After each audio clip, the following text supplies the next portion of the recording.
Hunter, have you ever used ChatGPT, Gemini, Claude, Copilot? I don't know, all of these different sort of AI, generative AI services. Have you used any of these things? I've minimally used ChatGPT.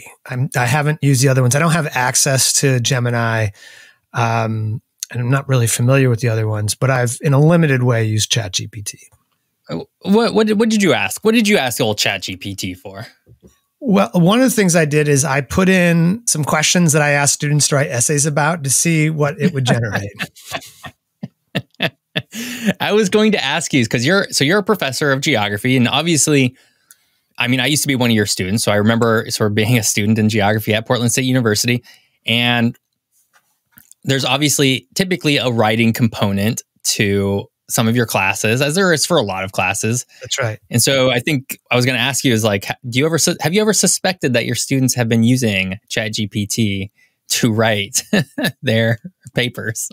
I have suspected that it could be happening. I mean, throughout the entire time that I've been teaching, which is 20 years, over 20 years now, sometimes you can detect a change in somebody's voice when they're writing. Like they go from...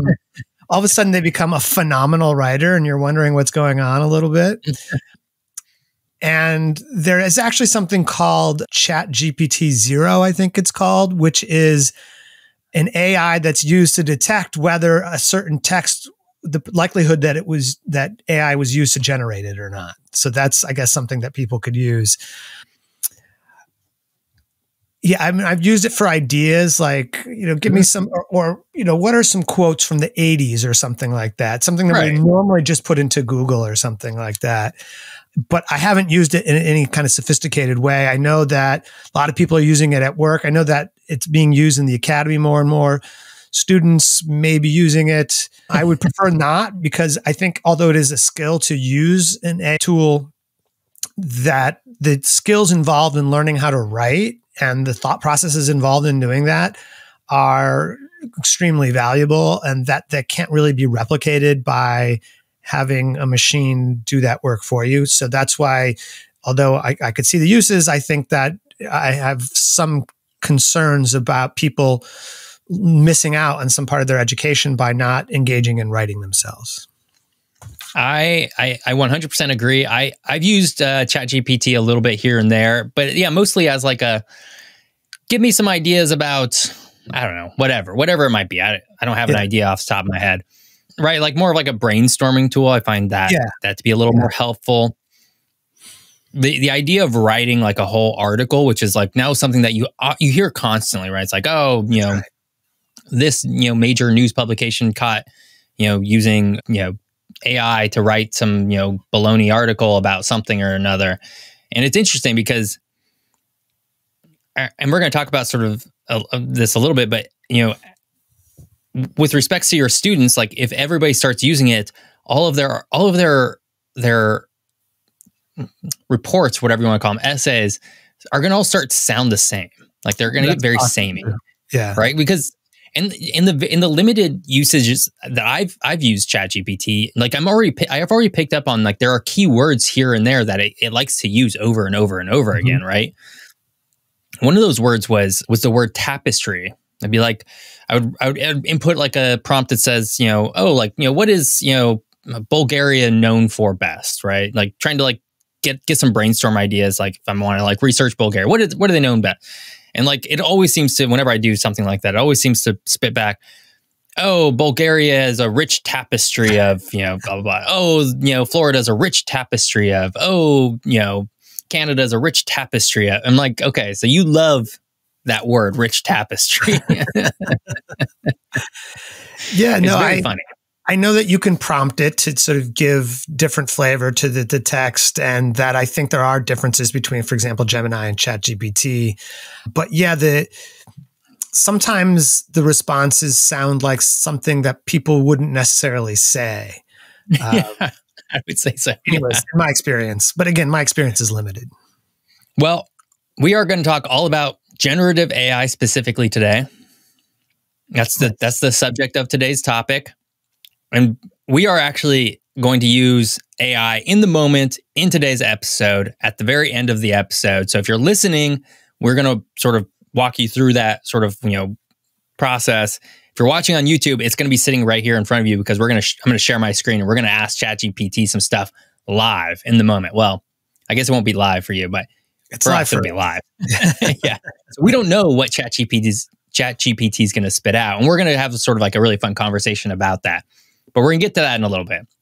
So we're talking about AI today broadly because it is taking the world kind of by storm, right? It's this huge, fundamental, almost like jump, in a way that I would argue really only see this about once every 20 years, right? So like I would say the last sort of big transformational moment was probably the rise of the smartphone, right? That was like this big technological sort of like, not leap, but it's like all of a sudden this thing's everywhere.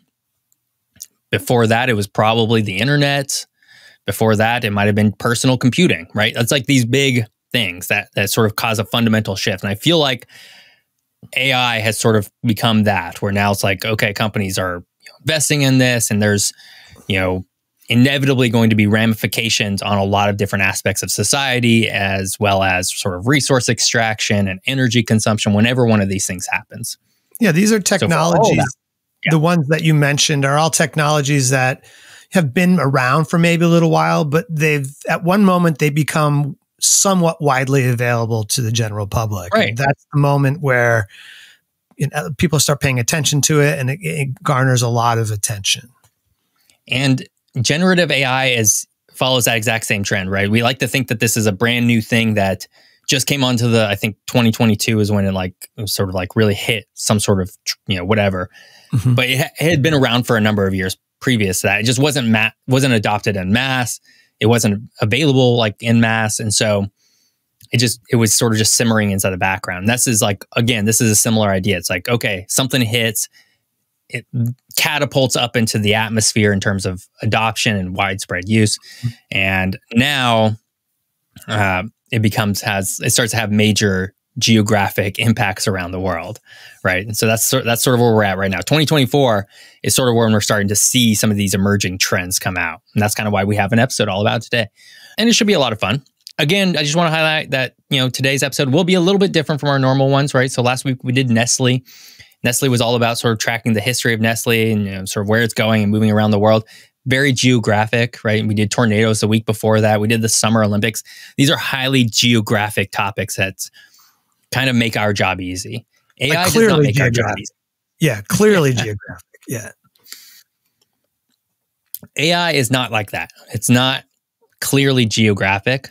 It's more of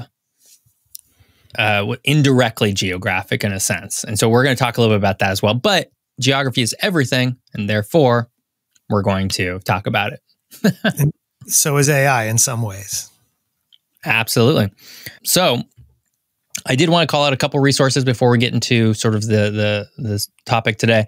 The first is a book called Atlas of AI by Kate Crawford. It's a little dated. It's from 2021, which seems weird calling that dated, but in the generative AI world that's moving at sort of like breakneck speed. This came out before ChatGPT was really a household name, and now it is a household name almost, right? And so we just want to keep that in mind that, as she's critiquing things, and, she's probably writing this in sort of 2019 and 2020 as well. Right. That things are, a little bit, departed, but she's hitting on some very present points. And we're going to talk about those in a second. The other source I wanted to call out is an article out of the Harvard Business Review called Charting the Emerging Geography of AI. That's by Bhaskar Chakravorty, Anjay Bala, and Ravi Shankar. And I just want to call that out because, one, I use that as a resource. We're going to talk about sort of what they found, but also I thought it was interesting because people are starting to think about the geography of AI because they're now recognizing, okay, things are happening in different places, and that's going to change ultimately sort of the overall AI economy of the world. So let's get into it. We're going to start with a story, Hunter. But I promise that it will circle back around to AI. I believe you. Yes. Okay. I believe it's a story about So this comes from Kate Crawford's book, and I really like this story because I thought it really did tie into sort of one of the big things I want to talk about. But it's a story about a horse. a horse whose name was Clever Hans. Have you ever heard of this horse? Horse Clever Hans? I'm not familiar with Clever Hans. I wouldn't be surprised. I'm not surprised at all for you to say that because I don't think Clever Hans is a household name today. However, back in the 1800s, this horse was captivating audiences sort of around Europe with its seemingly astonishing intelligence. So apparently, this horse could identify the correct date. It could differentiate musical tones. It could solve math problems, simple math problems, by tapping its hoof on the ground, right? Like 1, 2, 3. That kind of stuff. Yeah. Like it seemed to be amazing. Hunter, how do you think that this level of intelligence might even be possible in a horse? Well, I mean, I think other species have all kinds of intelligence that don't translate necessarily to what we can see. And so a lot of what we consider to be intelligent is not apparent to us. So that's the first thing that comes to mind, that, yeah, animals turn out to be pretty smart, but because we don't have an easy way of communicating with them always, we don't always know that. You are right in that However, this horse is particularly smart in one very key aspect, but it's not. I think you're maybe hinting that it has an intelligence where it actually knows these things, but it doesn't actually know this. It's mimicry. Is that what it is? Mimicry.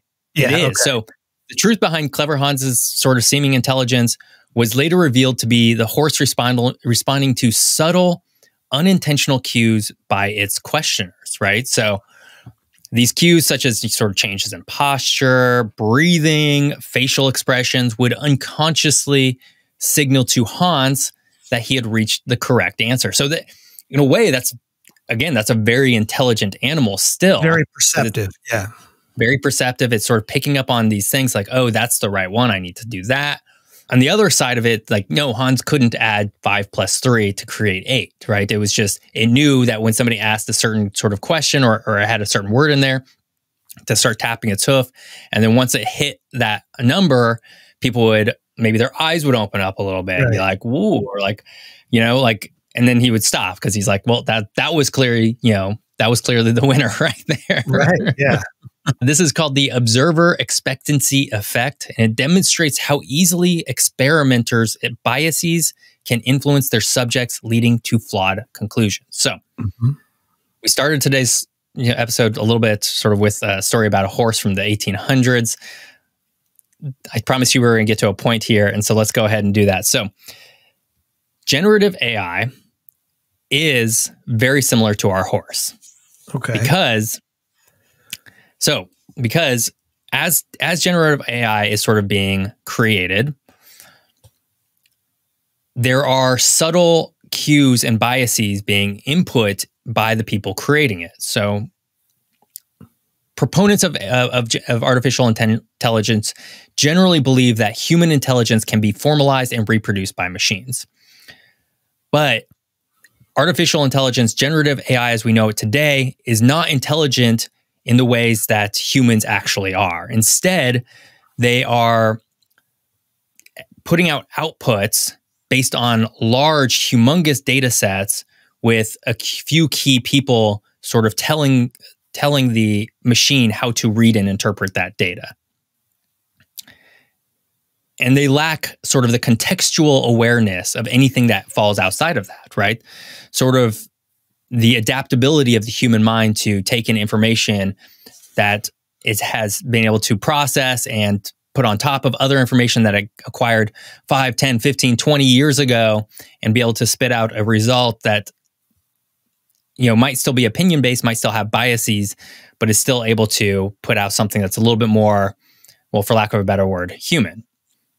Generative AI today can't do that. Instead, it sort of mimics the same sort of process, but with the biases of the people who created them.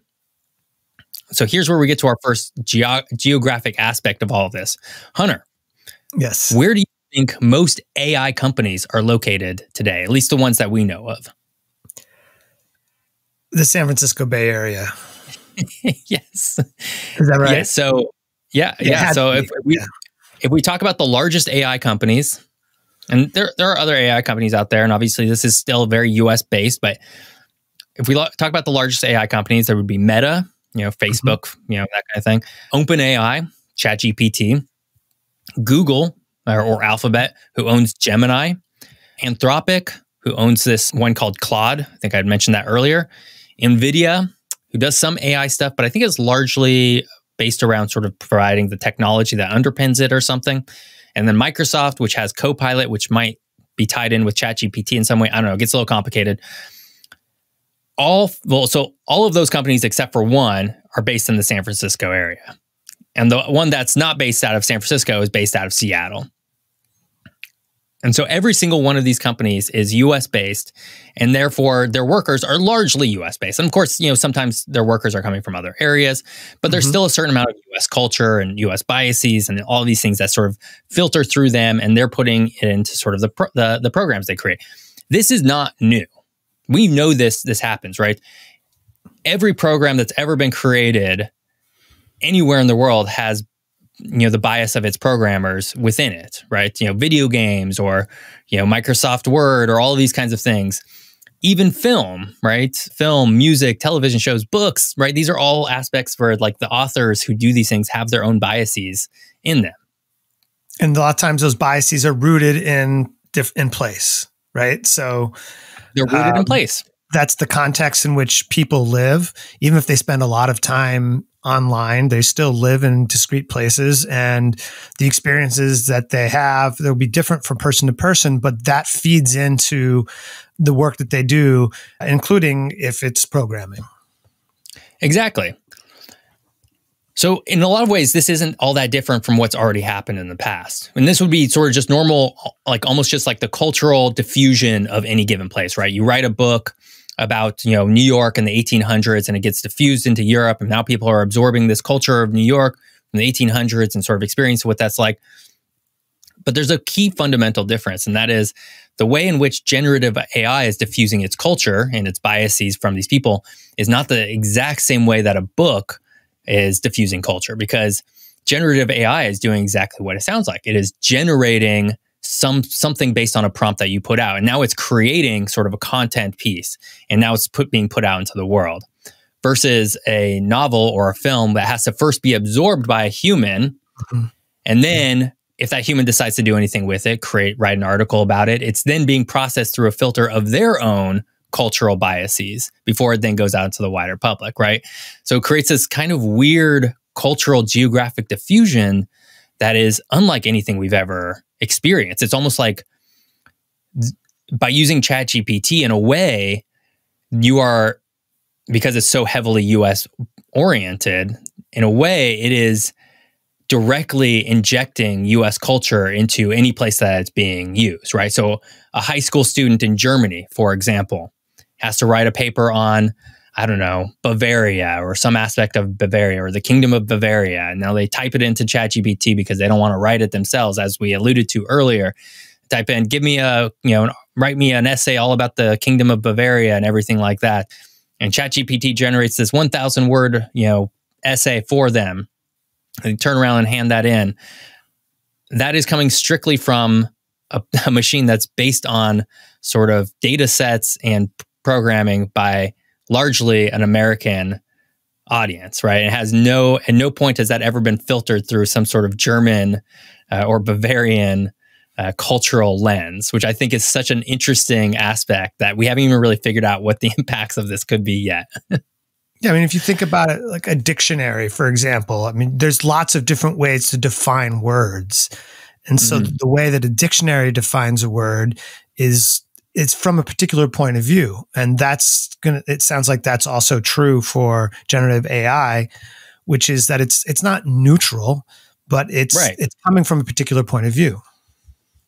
Yeah, and I'm not even here to suggest that what ChatGPT generates is going to be factually incorrect. I do know it can often be factually incorrect. I've heard of, whatever, I've read articles that have like critiqued some of the things that came out and it was like, this was clearly didn't happen. This never happened in history or something like that. So it clearly can make up answers. But the point that I'm trying to make is not necessarily that what it's going to say is going to be incorrect, just that it's going to have that geographic lens of a place that isn't from there. And that's a different way of cultural diffusion that we haven't again, that's just never happened before. That kind of cultural diffusion has not simply been a thing until generative AI has existed. And what happens when now everybody starts using it around the world, I think the implications there get a little interesting. And so we actually have to go ahead and do our very first ad break already, because I've already talked quite a bit about AI, but we're going to come back after the ad break. We're going to get a little bit more into the heart of geography, right? So there's a physical geography attached to this technology as well. So we're going to do a little bit of that before we jump into our last section, which is going to be that sort of fun game that we play with ChatGPT. So we will be right back.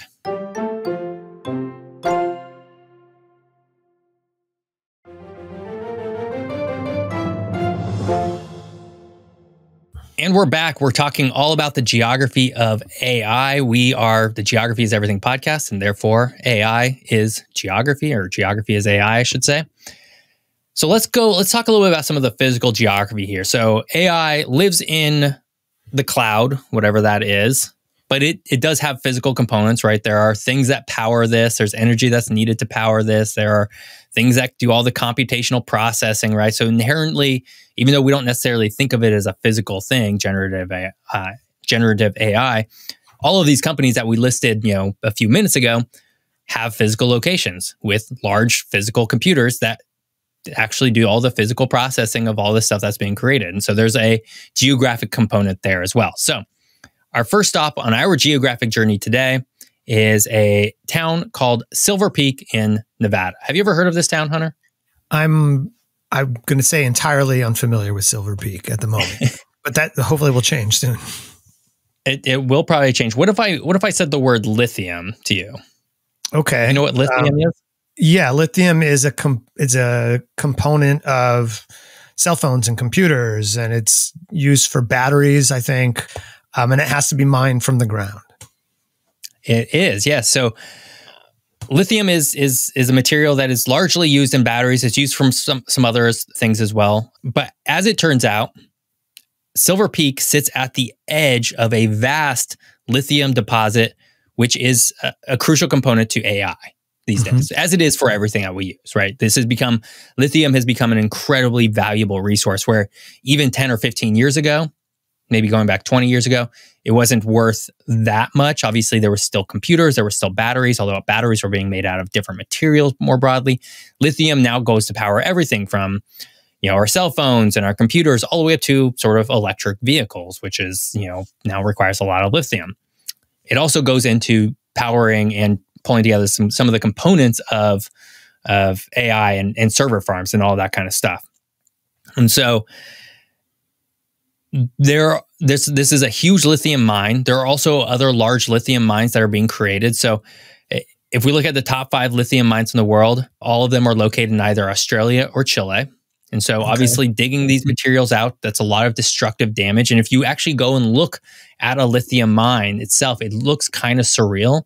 It's sort of this, I don't know, it's like this greenish sort of shimmering pond of thing. It's like, it looks otherworldly. If you're watching on YouTube, there'll probably be an image right here for you to absorb. Otherwise, go Google it if you're listening to it, because it's not like what you think. It's not a normal mine. That's, I guess, what I'm trying to say.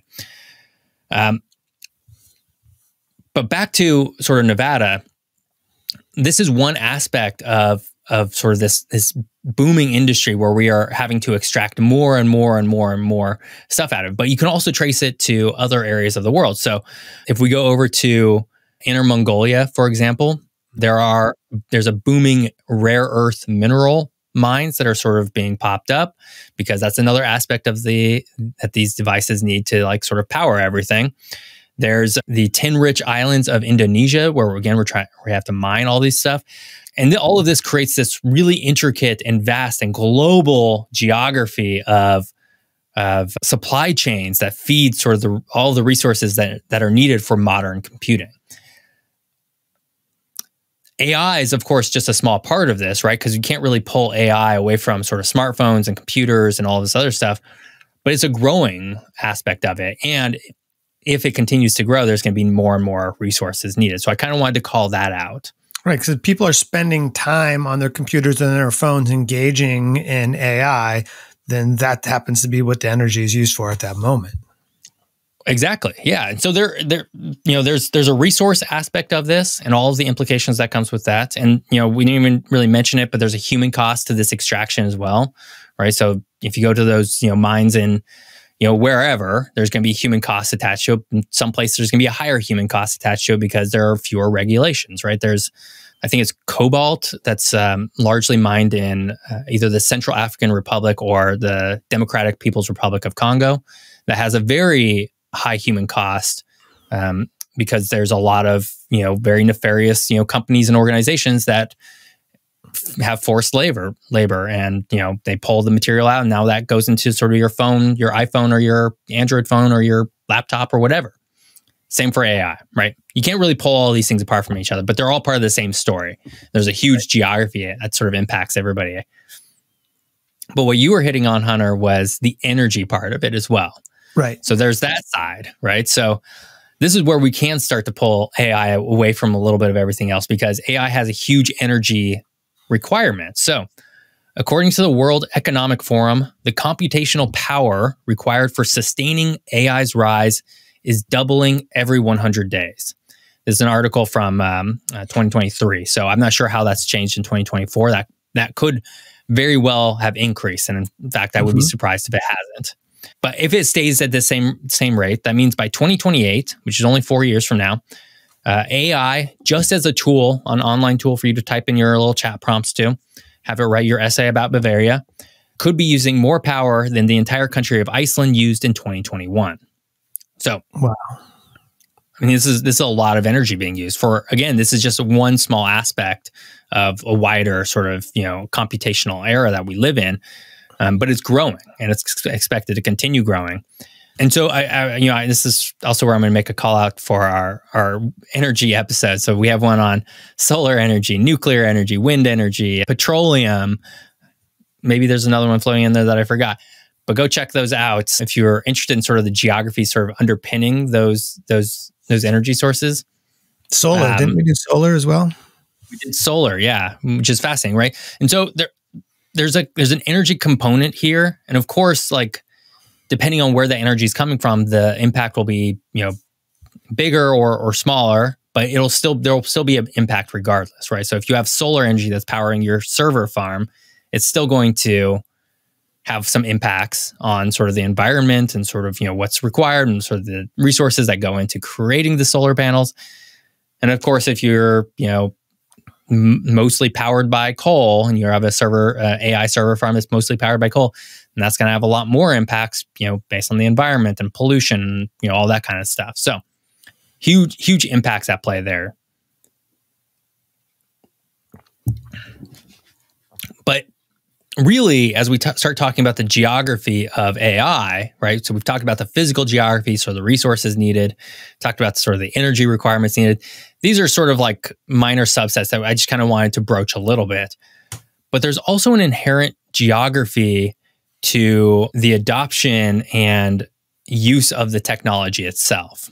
And so, according to the Harvard Business Review, the US and China are both vying to become the world's top AI economy, locked in sort of a quote unquote, this is their words, digital Cold War.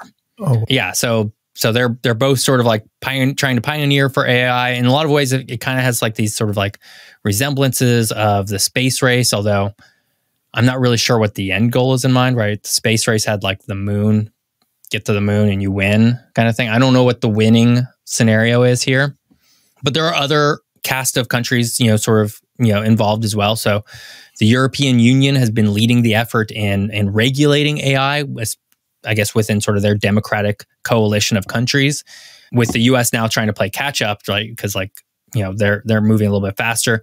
And then there's Canada, who's the first country with sort of a national AI strategy. Oh, so wow. There's all these countries are like realizing that this is a big thing, that this is happening, and they both want to be at the forefront of it. But that also means creating regulations to ensure that it's, being used appropriate, and that there are caveats and there are, all kinds of things that go into place. So for example, one particularly acute issue that's hitting us right now in the United States, because we have a big election coming up, is the idea of AI generated pictures and videos that could feature, a candidate saying or doing one thing that they never actually did. And so that has some very big ramifications, especially if another country wants to start using that technology to influence things. These are deep fakes, I think. Isn't that what they're called? I think so. Yeah. Deep fakes is I think that is generally the word that's used for it, but I'm not sure if that term has evolved, because I think that term predates generative AI a little bit. Yeah, no, but yeah, it's the idea that, once somebody's seen an image or seen a video, subsequently they might learn it's not true, but that's sort of embedded at that point, and it might be hard to disassociate that. Yeah. Yeah, very hard to disassociate that. And like, what's that? There's that really famous saying by somebody, I'm not sure who, but it's like, a lie, goes around the world 3 times before the truth, gets out of the, whatever, the city that it's in or something like that. And that's kind of like the same idea with like AIs. You can just generate sort of these things, and you can generate, people's voices too, right? AI can mimic a voice of certain people, which is very scary, right? We're sitting here on a podcast. This podcast goes out to whoever wants to listen to it. In theory, somebody could download a clip of, or download our podcast episode, plug it into some sort of service and replicate our voices, and then have, me say, sounds like me, it says geography sucks and nobody should ever learn geography. Right. Of course, now they could also just cut that, what I just said. Now that you actually said that. But it's weird. It's like this very like uncanny, we're in like this uncanny moment of the world with AI where, again, countries want to be at the forefront of AI because it's sort of seen as sort of the next technological leap for a lot of business, certainly. But at the same time, it's like they want to control it because there are vast implications for if you let it sort of run wild, right? It can cause a lot of damage. I mean, I think a lot of countries are now starting to brace for the damage that's going to come regardless, because there is going to be an inherent and unfortunate amount of job loss that also gets attached to this. And we're already starting to see that. So I think it was the World Economic Forum article that I was reading that had mentioned that there's expected to be somewhere around 300 million job losses when all's said and done. That's a lot that's a lot of unemployment. Yeah. Or a lot of lost jobs at least. Yeah. But what's most interesting about this is that, so we've talked a lot about globalization sort of in the past. There's like this very particular time around like the 70s, maybe late 60s, 70s, 80s, 90s, this period of like globalization. Obviously, globalization has been around for a long time, but there's this one particularly acute period where there's like seems to be a lot of job loss due to automation and exportation of jobs, right? So you automate your factories, you need fewer people, and you move those factories to someplace where it's cheaper. And there's not the same sort of specialty skills required. Therefore, somebody can sort of, just push a button or like do one thing, and, that's all that's needed to happen. So that process already happened a while ago. And it's not to say it's not still happening, but in a way, the quote unquote blue collar jobs have gone through this. What they're expecting the AI to do is to now create a similar effect on the white collar jobs and the creative jobs that even like 5 years ago had largely been seen as safe from any sort of automation, right? Because how can you automate writing articles? How can you automate, creating programs, right? Like being a computer program, how can you automate that? And it turns out, ChatGPT kind of can. Not perfectly, but it can to a degree where companies are like, well, we don't need to hire a copywriter. We'll just plug this into ChatGPT. It'll find all the errors and we'll use that. Or, we don't need to hire this social media person to create social media campaigns because ChatGPT can do it for us. So it's going to be very interesting to see how all that plays out. And I'm not really sure what the end result is. But getting back to AI, specifically in countries and everybody, and this Harvard Business Report article, because we like lists, and they're fun and allows us to grade each other based on sort of arbitrary metrics that this particular publication made.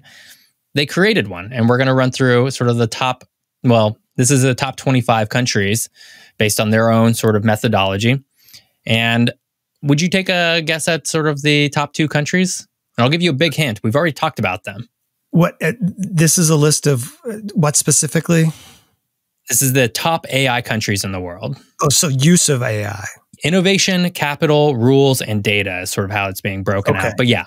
Mm-hmm. Well, you mentioned United States and China, so I'm guessing those are the 2 on the top.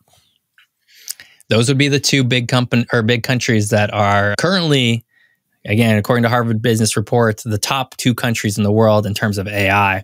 So it's probably not a huge surprise, for most people listening. As we ran through our companies earlier, all of those were based in the United States.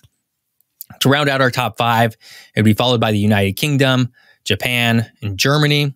And then it goes on from there. It's a very heavily Europe-dominated list of countries, which, again, is probably not a surprise. There's not really any countries here from Africa, which, again, I think if you've listened to our podcast a lot and you're just generally aware of how things move around the world, it's probably, again, not going to be a huge surprise. Well, there's question of affluence, right? That has to do with that. It's part of it. Exactly, right. Yeah, and so there's that aspect of it too. And actually, let me take that back because I was incorrect. There is a single African country here. It is number 25, and it's Nigeria. So it's pretty far down the list, but it's still top 25. So according to this article, the real geopolitical rivalry is between the US and China, as it always is. The US has historically been ahead on most of the sort of key drivers of AI. And sort of American AI firms have sort of models that significantly outperform their Chinese counterparts. Again, according to this article. So the top 4 global cities for AI talents, investment, diversity of talent, and the evolution of the digital economy, they're all based in the US. They don't say which cities these are, but I have to imagine San Francisco and Seattle are 2 of those 4. That would be my guess. I would go to those first. Maybe New York, because they have a lot of technology stuff. And then probably San Jose, if they're not lumping that in with San Francisco. Right. The top Chinese city is Beijing, which comes in at number 8. And, there's just a lot going on. I think what's interesting here is the differences in how both countries are rolling out AI. So the US is very corporate, company driven, whereas China is very government driven. So the government has a big role in AI development in China. It provides subsidies, support, and policy guidance to direct its applications, such as, towards various aspects, such as like drug development.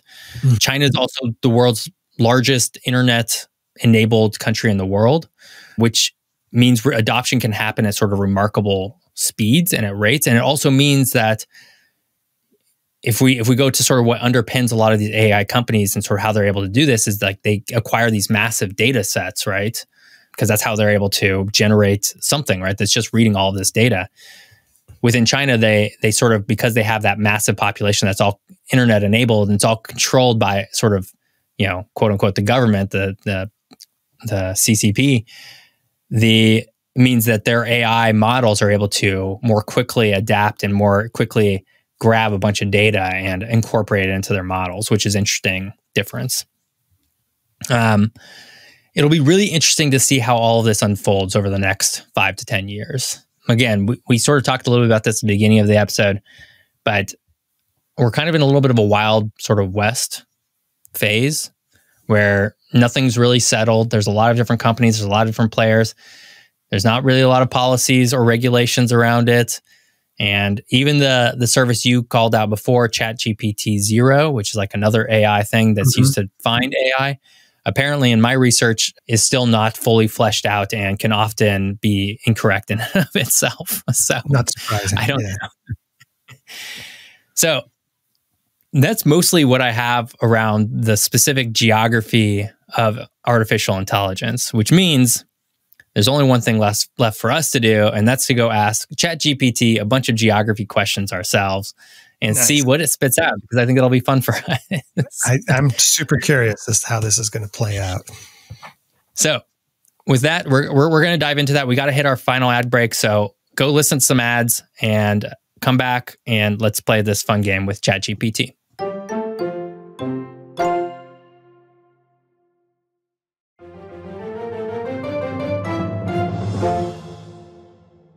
And we're back. We are Geography is Everything podcast. We're talking all about the geography of generative AI.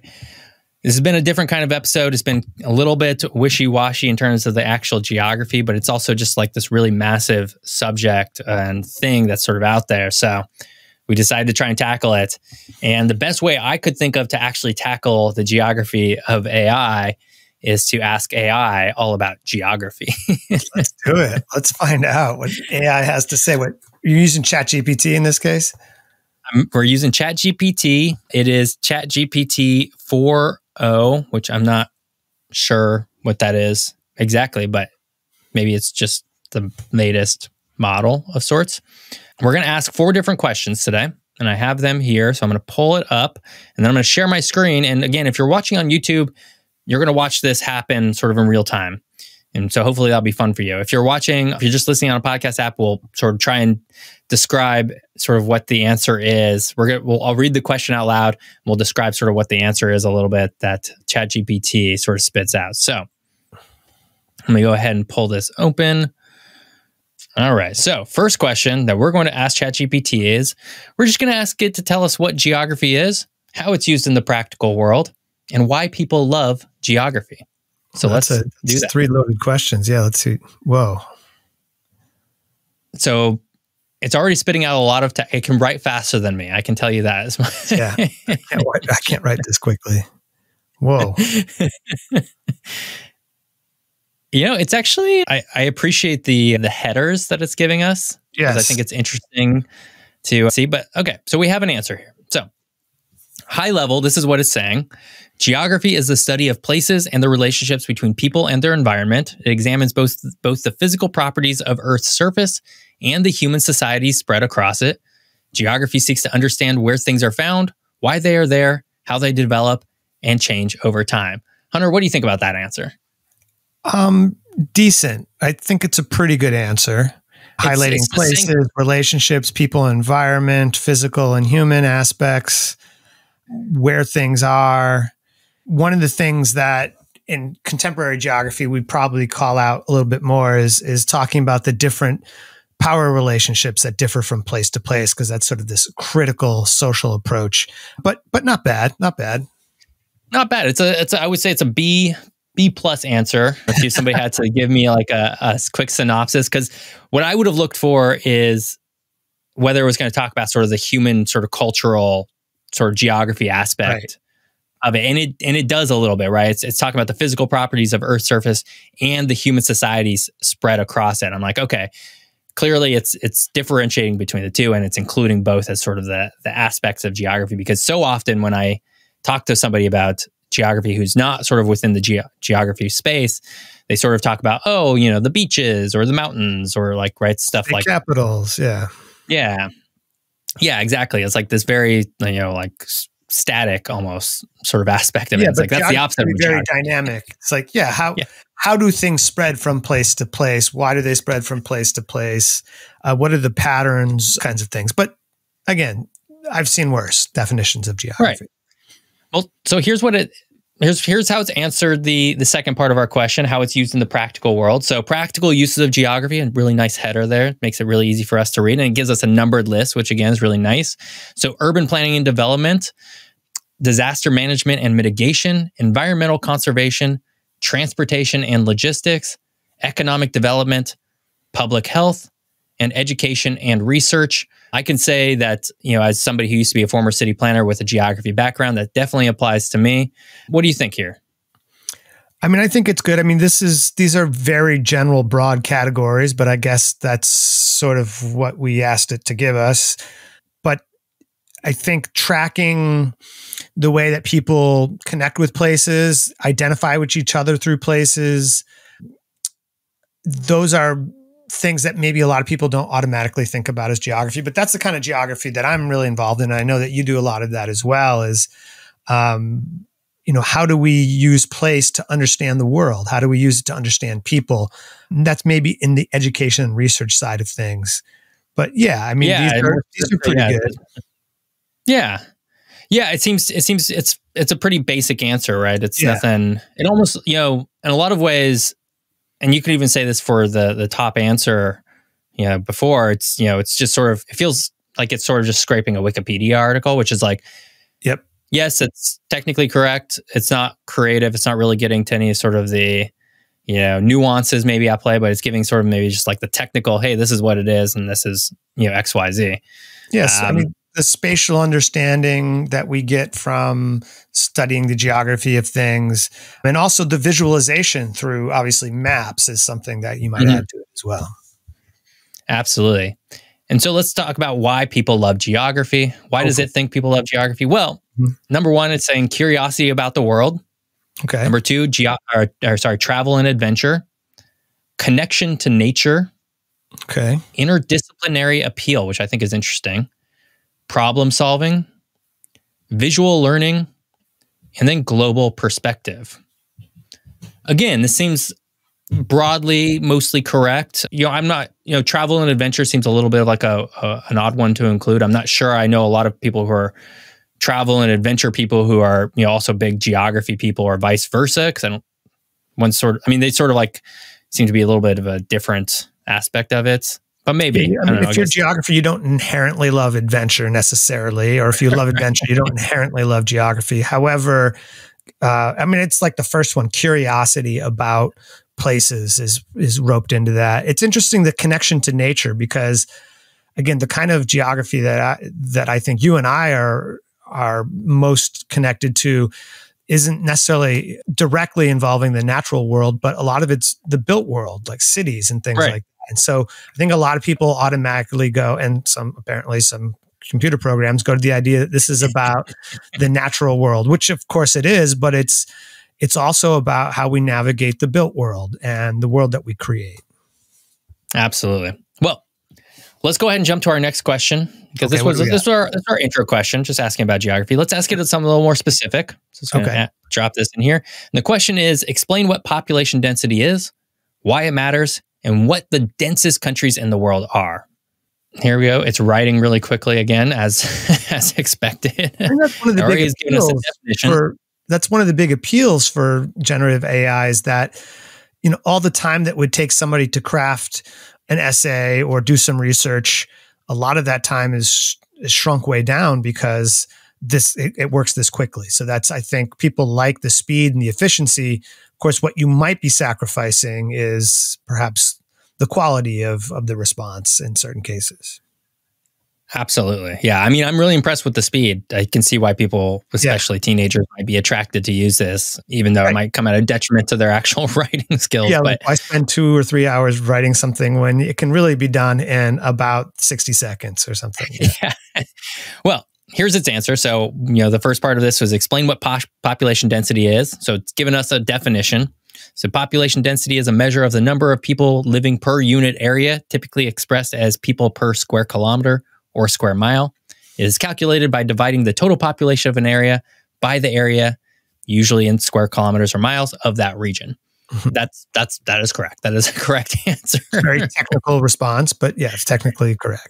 Why it matters. So again, this is kind of where it gets interesting, because it's basically just giving us the same answer as why. What was it up inside our last one up here? It was uses.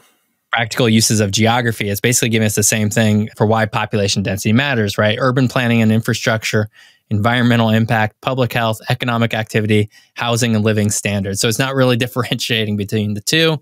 I think it is diving a little bit more into this. So, right, for urban planning and infrastructure, high population density areas require more infrastructure, such as road, public transportation, schools, and hospitals. Planners use population density to allocate resources effectively and ensure that services meet the needs of population. Technically true, right? It's not incorrect, I guess is what I should say. I mean, what's underlying some of these items on the list is the social dynamics that go along with density. And it's not that you have X density and you have this dynamic, but it's one of the things that contributes to how people get along or how people don't get along, or the ways in which they collaborate or don't collaborate. So there's a lot of qualitative aspects to this as well. And then so it gets to our densest countries in the world, because I wanted to see if it was going to know specifically whether they were the densest countries in the world. And it's given us some interesting answers. So The top one is Monaco. Monaco is the world's most densely populated country with a population density of around 26,150 people per square kilometer. If you're not familiar with Monaco, it's a very small, country of sorts on the sort of French Riviera. And I'm going to pull up an actual list of the densest countries in the world. It's not just the people who are from a census count or an estimate that live in a place, but people are coming and going from places all the time. So a place like Monaco, which may have a lot of tourists or visitors, Singapore, same thing, that's going to have, you have a lot of people coming into a place, it changes the density as well. And there's also the density between day and night. So a lot of people who work in a big city don't live in that big city. So the population density of, for example, of Manhattan or something like that is much higher during the day than it is at night.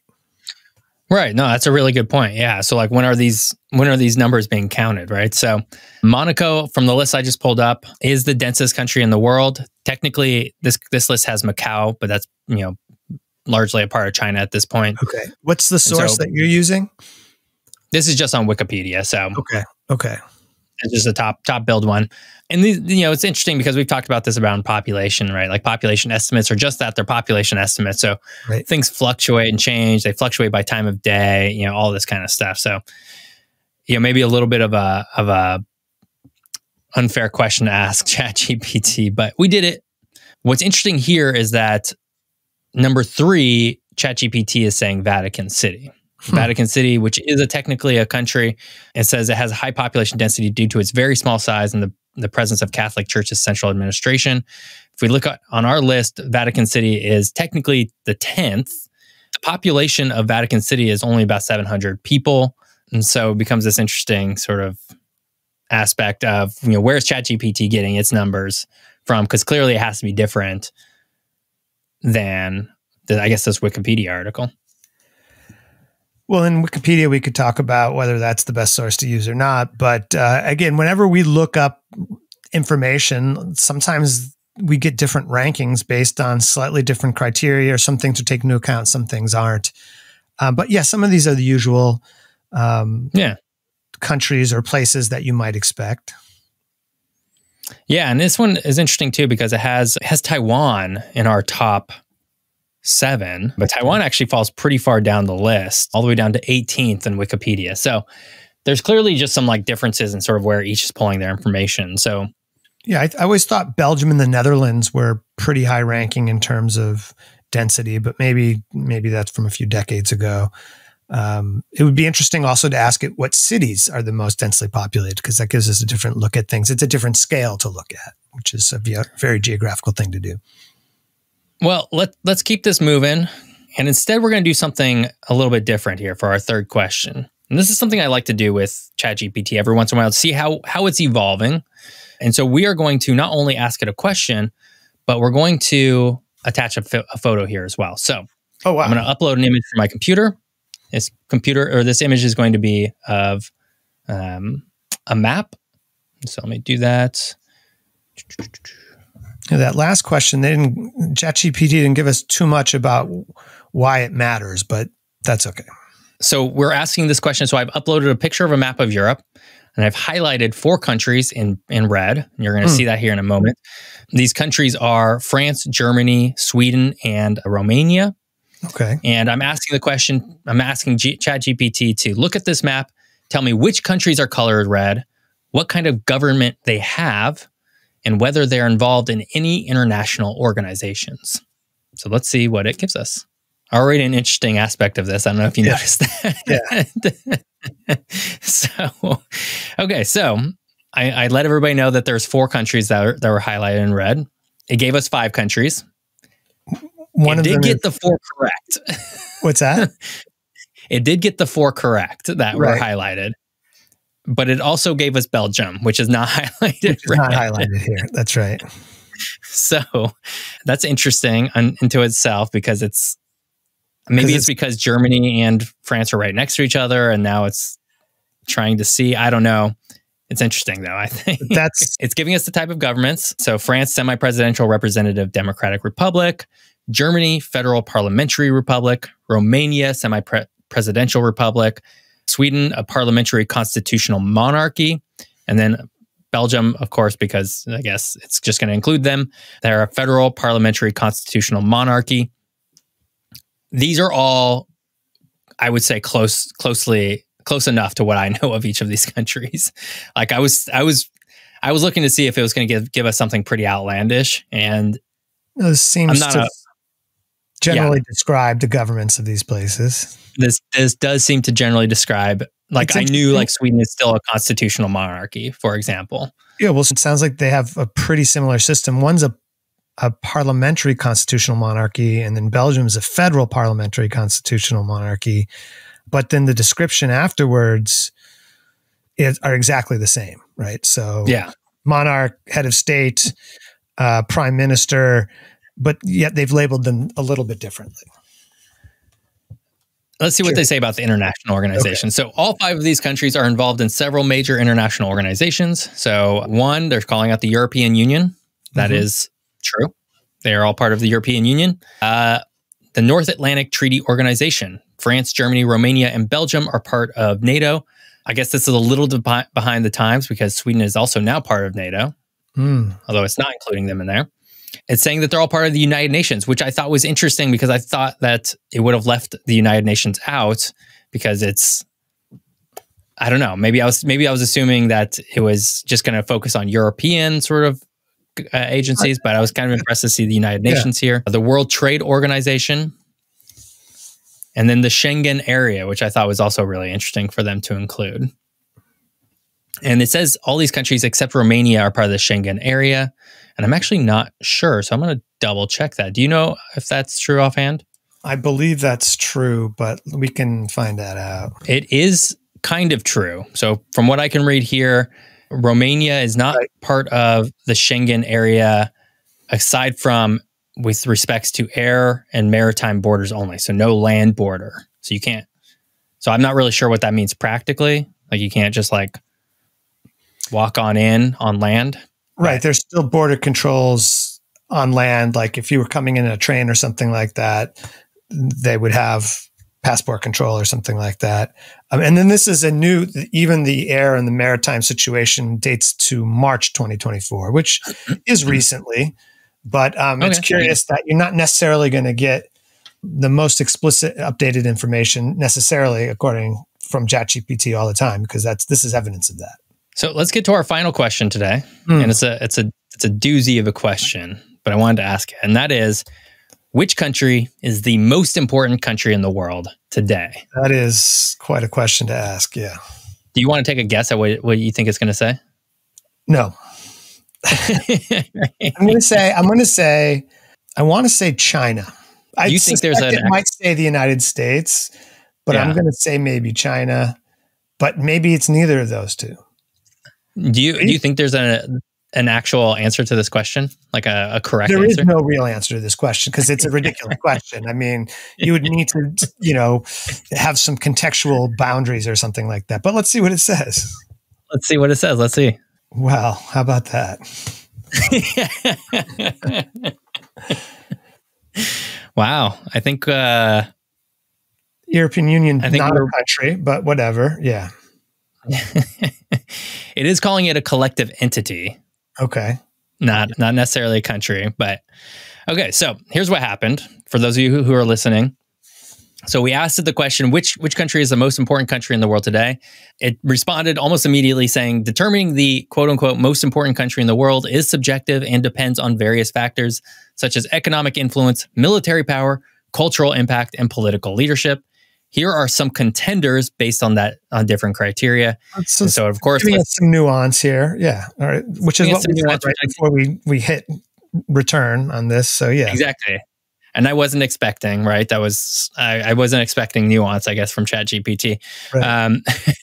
But it gave us the United States, and it lists some reasons, right? Economic influence, military power, cultural impact, political leadership, and it sort of gives reasons for each of those. So it goes the United States, and this is not, I guess, in any particular order. It's not ranking them, but then it'll go China. Then it lists the European Union, which, as you pointed out, Hunter, is not actually a country, but I guess is a political entity, collective entity, and sometimes they get compared in similar ways. So, okay, I'm not going to like say it's necessarily incorrect to include it, but it's not the same. So whatever. And then gives us some other considerations, right? Which I also thought was like a nice little touch, right? So it gives us India and some brief reason why. Russia, which, you know, for all of the negativity, you know, that they're sort of espousing, also could make them sort of also one of the most important countries in the world. I can see sort of that argument. For sure. And then Japan. Okay. And then it gives us a nice sort of, you know, conclusion, which basically just restates sort of what it says at the beginning. I'm impressed by this answer a little bit. It increasingly, so in my teaching, for years, I haven't given any tests or exams. It's as you mentioned, it's a lot of writing of essays. Some of it is research-based. A lot of it is sort of analytical.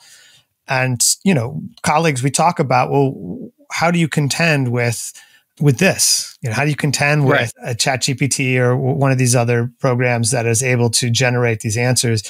And I'm not sure if there's any trends toward this, but I wonder if people are going to start giving exams in class again. Well, I was just thinking, I was like, man, like I remember being like, you know, maybe in high school or something, and like having to bring those little like essay books. Like there was like these books that were designed for like essays.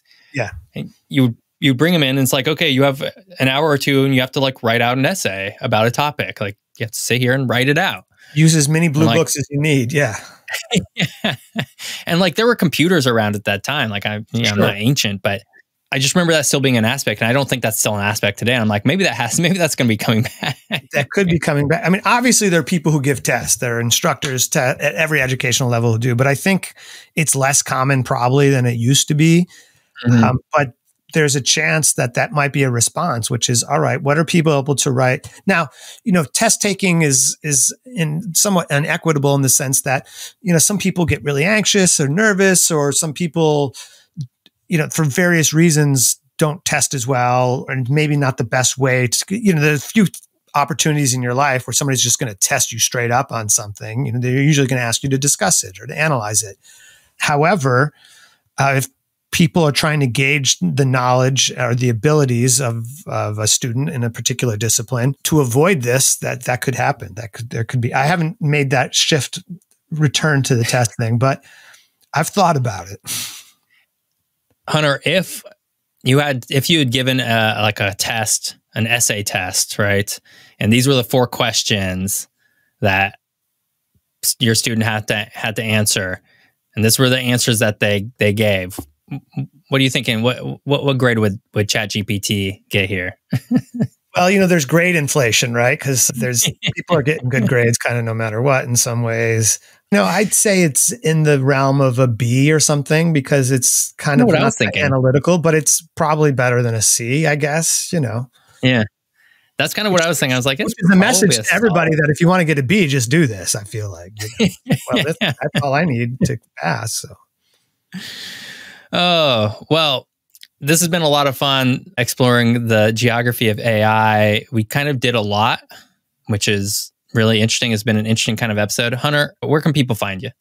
I'm Hunter Shobi, a professor of geography at Portland State University in Portland, Oregon. I'm co-author of Portland is a Cultural Atlas, Upper Left Cities, a Cultural Atlas of San Francisco, Portland, and Seattle, co-written with David Banas. And along with you, Jeff, I am co-host of this podcast, Geography is Everything. Yeah, my name is Jeff Gibson. If you enjoyed this episode, you thought this was a really fun exploration of AI, please rate and review us, or like and subscribe on, you know, Apple Podcasts, Spotify, or YouTube, you know, whatever your you know, flavor is. Let's see. Next week we are going back. We're also doing something that is not quite so obviously geographic, but should also be a lot of fun, and that is rock and roll. Rock and roll. We've talked about doing a musical genre. It would be interesting to explore musical genres. We decided to start with this one.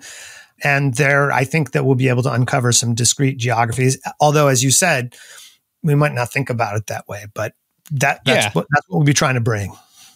It's funny because I think people inherently think of specific bands or acts or you know, singers, songwriters, whatever, you know, and they attach them to their place, right? Or a specific geography, right? The Beatles, you know, very British or very English, you know, however you wanted to say. Yeah, right.